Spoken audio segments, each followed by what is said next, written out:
Welcome back to Worldwide Bulletin. Let's dive into today's top headlines.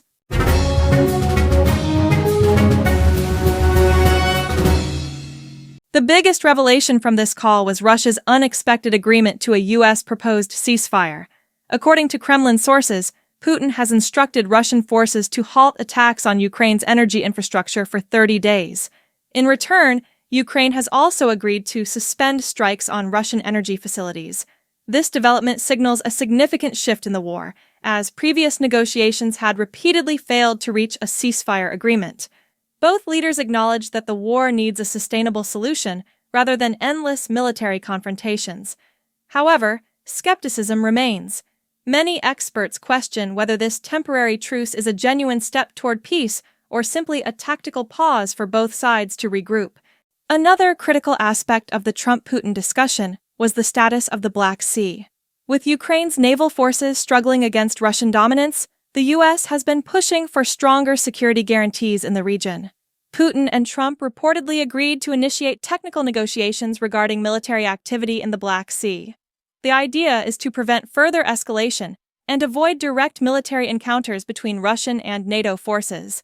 This agreement, if implemented, could de-escalate tensions between Russia and Western powers. However, given Moscow's history of controlling the Black Sea region, will Russia truly respect such commitments? Beyond Ukraine, Trump and Putin discussed broader U.S.-Russia relations. According to the White House, both leaders acknowledged that improving bilateral ties would benefit global stability and economic cooperation. Trump, who has long advocated for a less confrontational approach with Moscow, emphasized economic opportunities that could arise from better relations. This aligns with his previous statements about working with Russia rather than engaging in prolonged conflicts. Putin, in turn, welcomed the discussion, noting that a cooperative relationship with the U.S. would help Russia navigate international sanctions and political isolation.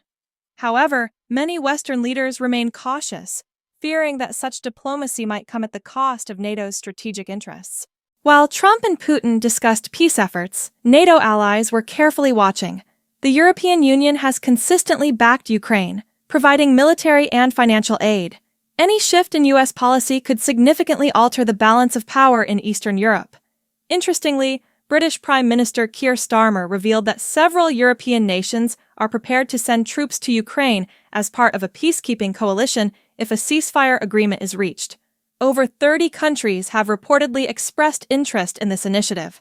This raises critical questions. If Western forces enter Ukraine, would Russia perceive it as a provocation? Would NATO's presence help stabilize the region, or would it trigger new conflicts? Another major topic of the Trump-Putin call was nuclear security. Both leaders agreed that preventing nuclear proliferation must be a global priority. They specifically addressed concerns regarding Iran's nuclear ambitions.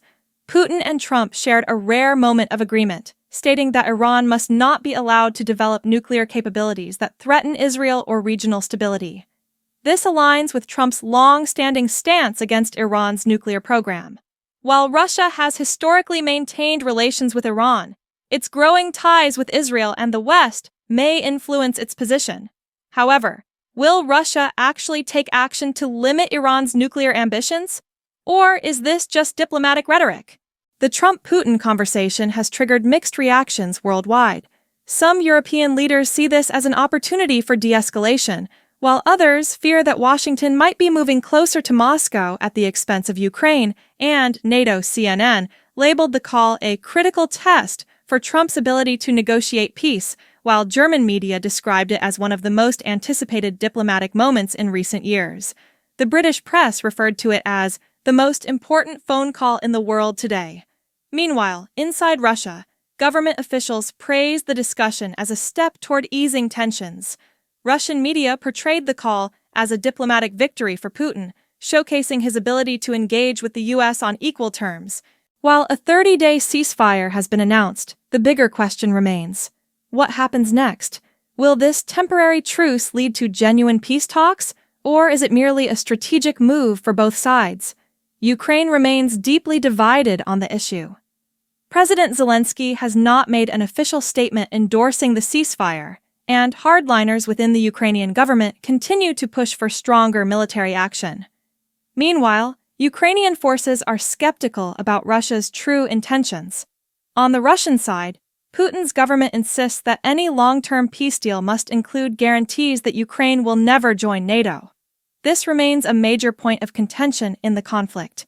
With Trump increasingly involved in discussions about Ukraine, many wonder whether he could become the key figure in brokering a long-term peace deal. His previous statements about ending the war within 24 hours have been met with skepticism, but this phone call suggests he is actively engaging with global leaders on the issue.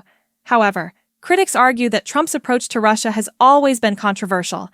His past interactions with Putin have raised concerns about whether he would prioritize U.S. interests or take a more accommodating stance toward the Kremlin.